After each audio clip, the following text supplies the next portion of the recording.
Hello and welcome to the top 10 most likely unseen issues for the operational case study of May 2017, where the pre-seen company is Ashworth Lea, the manufacturer of cars.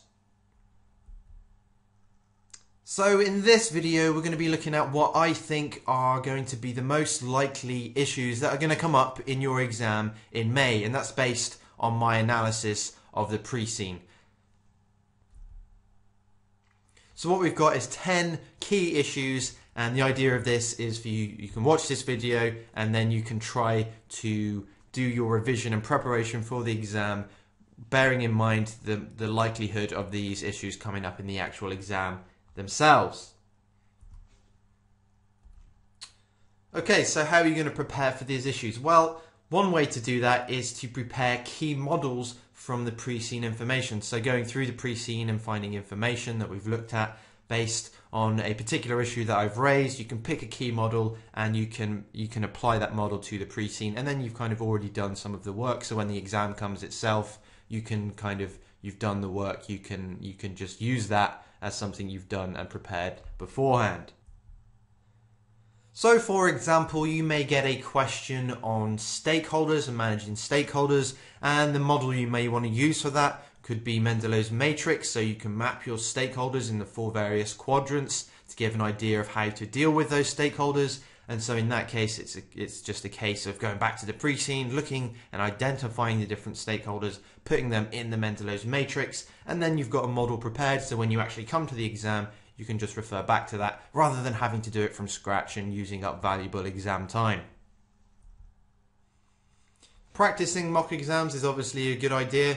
At Astranti we actually produce a series of mock exams that are specifically written based on the pre-seen company. So we'll have a number of mock exams coming out that are questions based on Ashworth Lea. And so practicing something like that is the best thing you can do to get prepared for the exam. And the great thing about our mock exams is that we use the top 10 issues that I've identified in this video. So the exams are very much tailored to what are likely problems that may come up in your exam in May.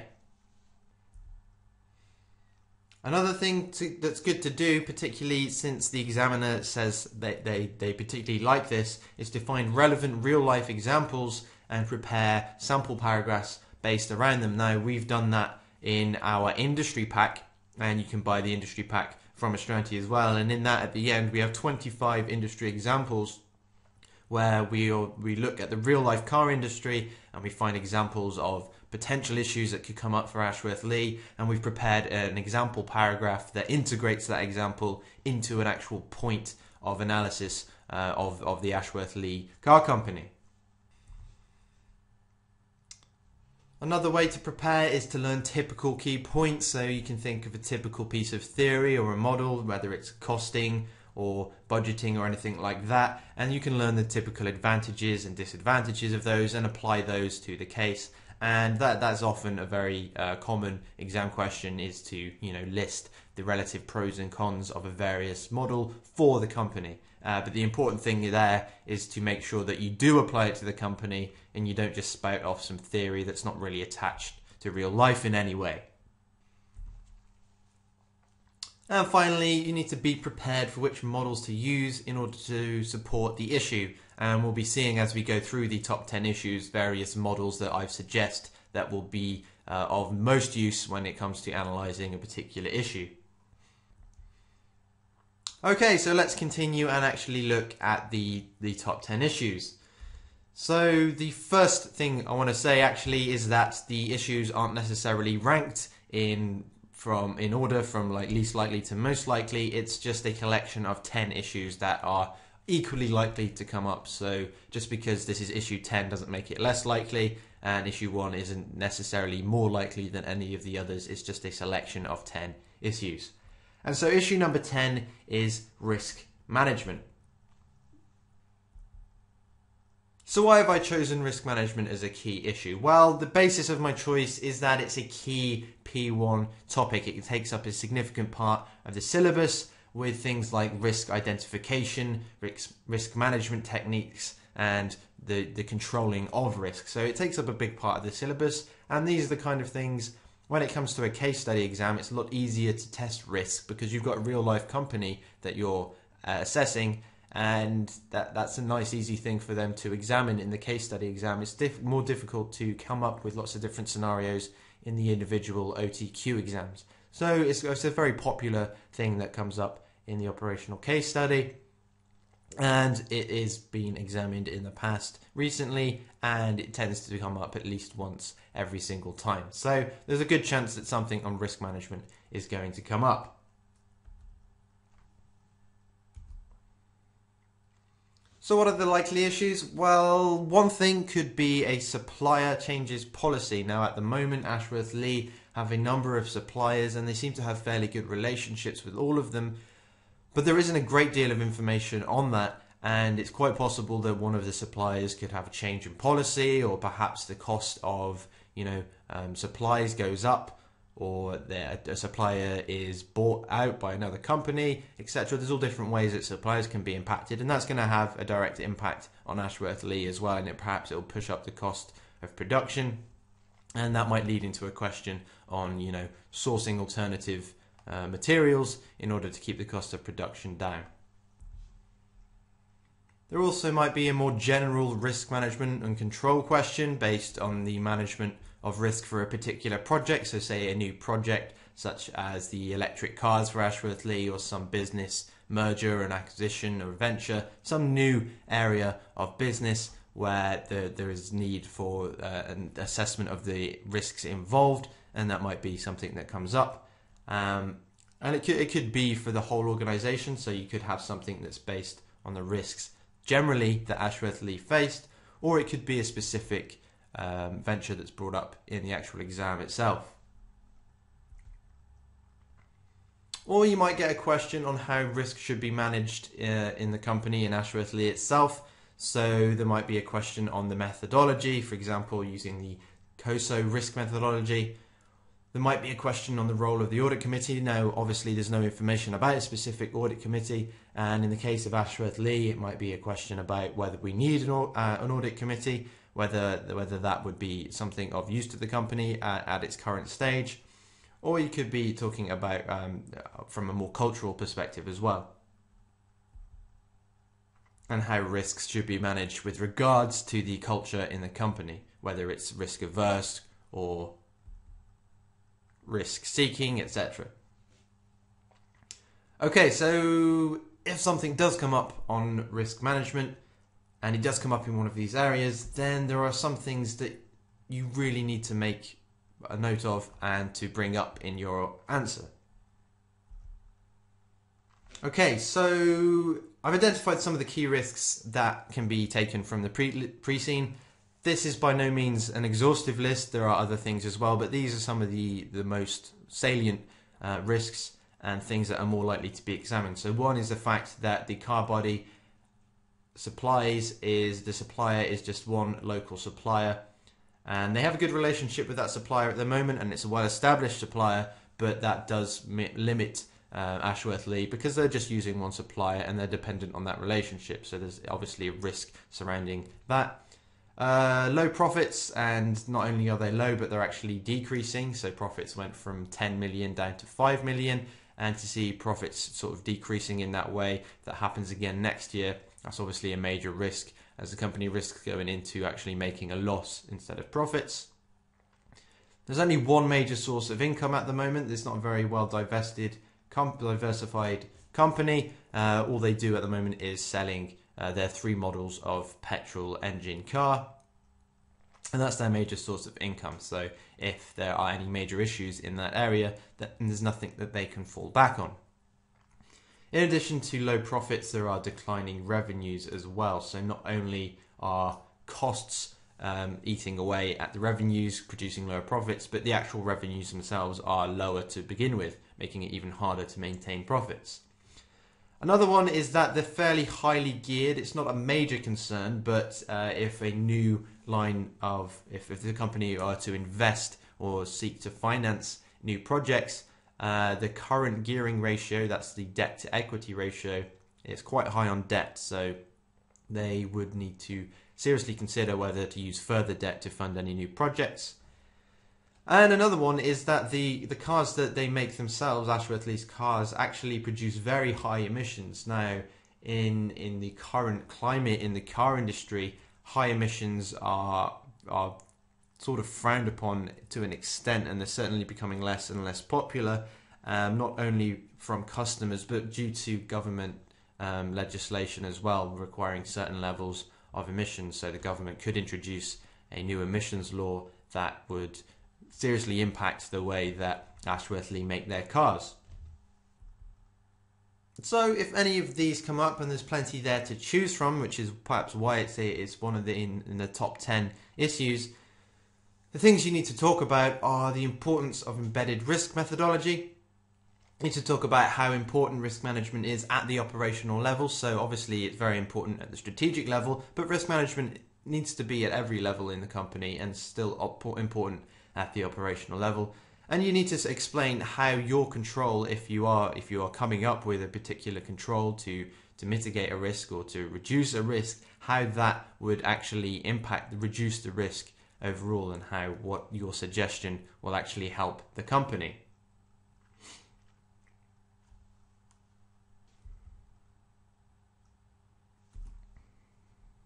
Okay, moving on to issue number 9 then. For number 9, I've got new technology. Now, the reason I've picked new technology is because it is a critical success factor in the automotive industry. So Ashworth Lea have obviously recently invested in developing new products. For instance, their driverless cars, they're releasing those in 2017 for the first time. So they've obviously been invested in new technology. Driverless cars are a completely new way of thinking about cars.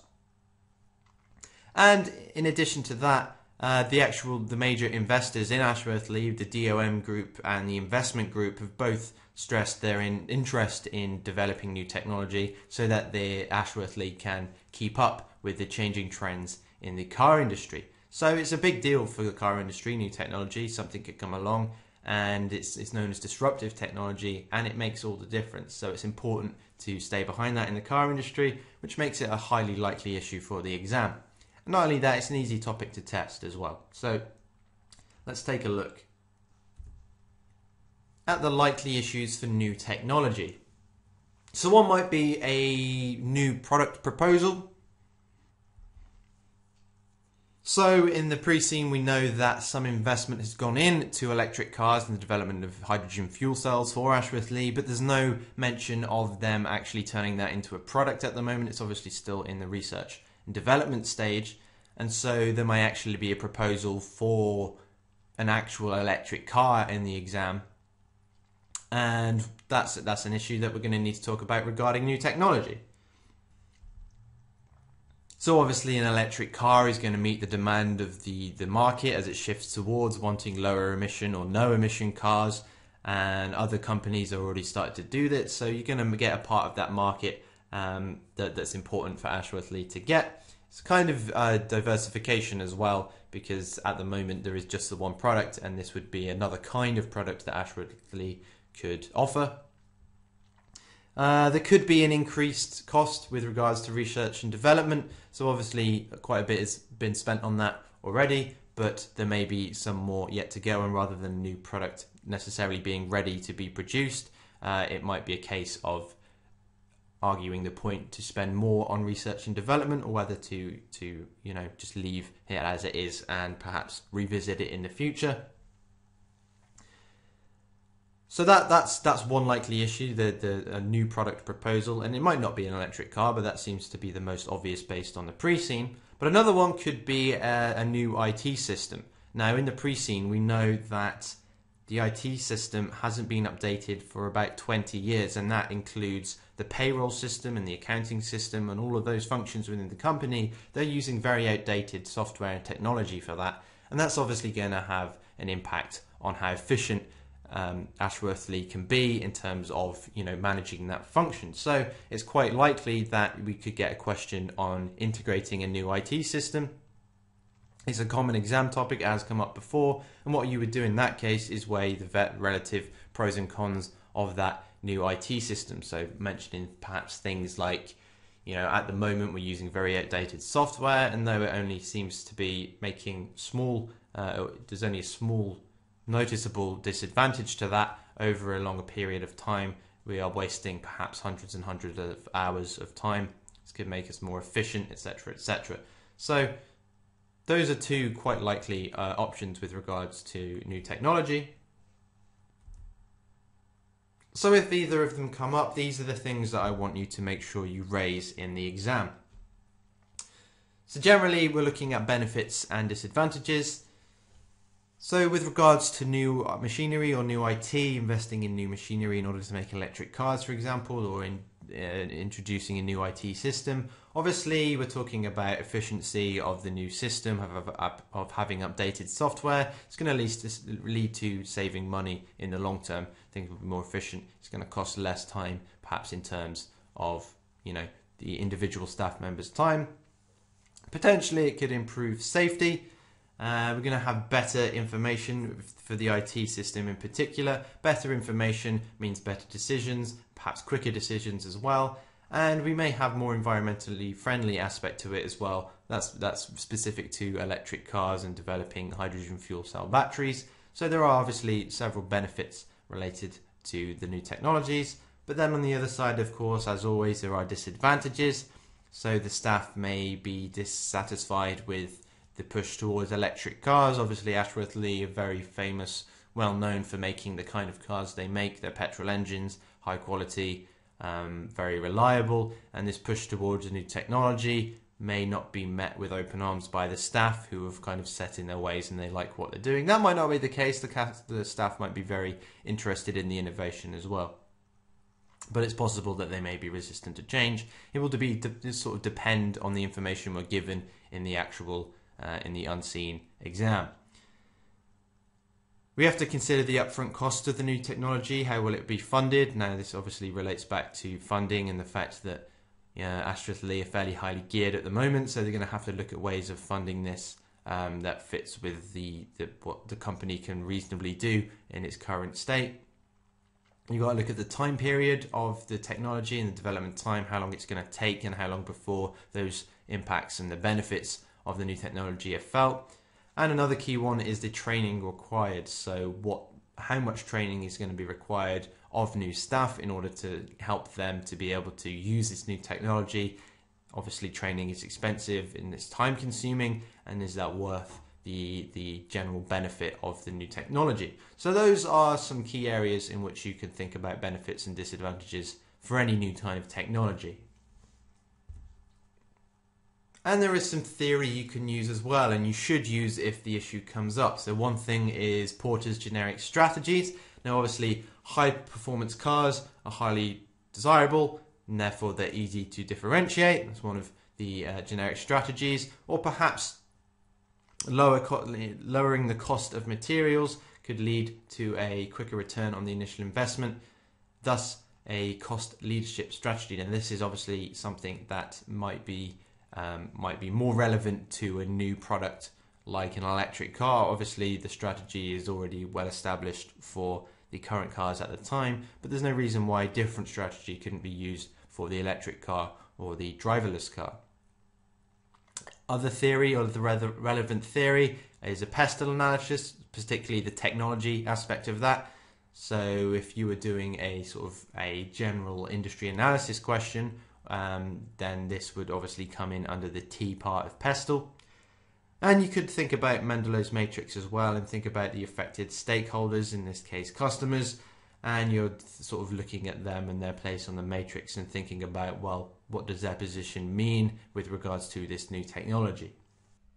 All that remains for me to say is thank you for watching. I hope you enjoyed it. I hope you got something out of it. And I'll just take a few moments of your time, if I could, to just tell you about some of the other case study materials that we offer. So one of the things is a study text. Now this is a study text specifically aimed at the case study, and we have one for each level. So we have an operational, management and strategic level one, and they're designed to help you pass the study. They're in two halves. The first half is exam tips and this exam strategy and advice on how to answer questions and all the really useful kind of tips that you need going into these exams and how to prepare for them.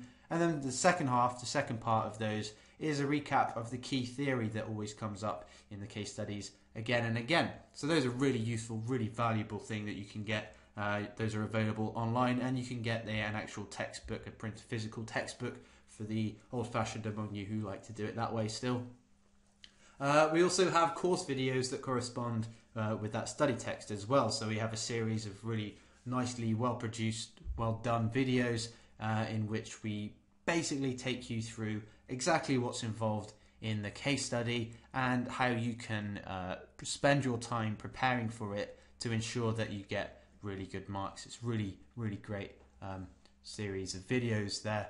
We've got the pre-scene analysis, which the video you just watched is an example of the pre-scene analysis, and there'll be several more videos just like that where we look at every tiny detail of the pre-scene and we relate it back to the P1 or F1 or E1, and we relate it to real life scenarios, relate it to actual business and analysis tools, and we give you the what we expect to be the top 10 issues.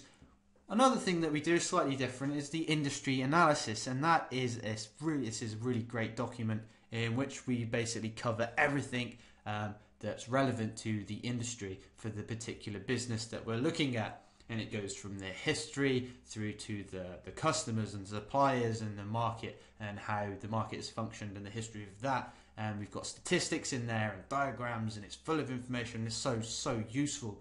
And at the end of that pack, we also have 25 actual industry examples. So real life things that have happened in that industry, that kind of examples of things that might actually happen to the company in the exam. So it gives you a sense of the kind of things that are going on in the industry and how real life businesses in that industry have coped with it. We have mock exams, which are, if you were going to pick any one of these to do, I would suggest it was the mock exams, because nothing prepares you for the exam more than actually sitting a mock exam. And if I were a student taking this, I would certainly put mock exams at the top of my list, along with marking and feedback. Now, our mock exams are actually designed to match the way that the actual CIMA exams are, so you can sit them on your laptop and they'll be timed and automatic, and they are as close as you are going to get to the real thing. And you can get marking and feedback on that as well, which is probably the most valuable thing you could probably get. To get specific feedback from a marker who deals with this exam 4 times a year, that's the best way for you to improve your ability to pass this exam as quickly as possible.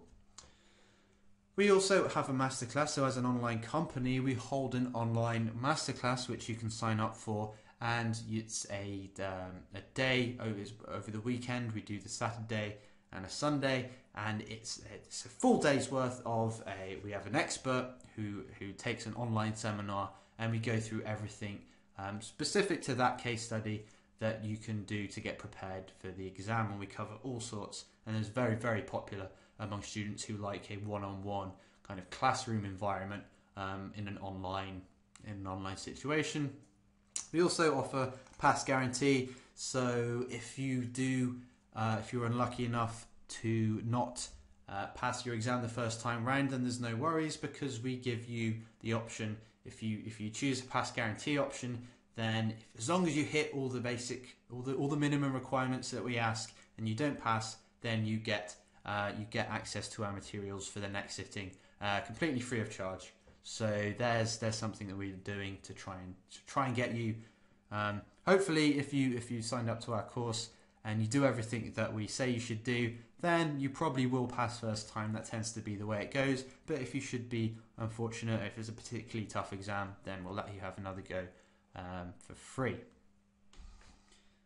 So that's it. Thanks again for watching. Remember, my name is James. You can find me on Facebook, James Nutting Astranti, where I'll be posting all sorts of information about the upcoming exam in February. Make sure you check that out because there's always something to talk about with regards to that.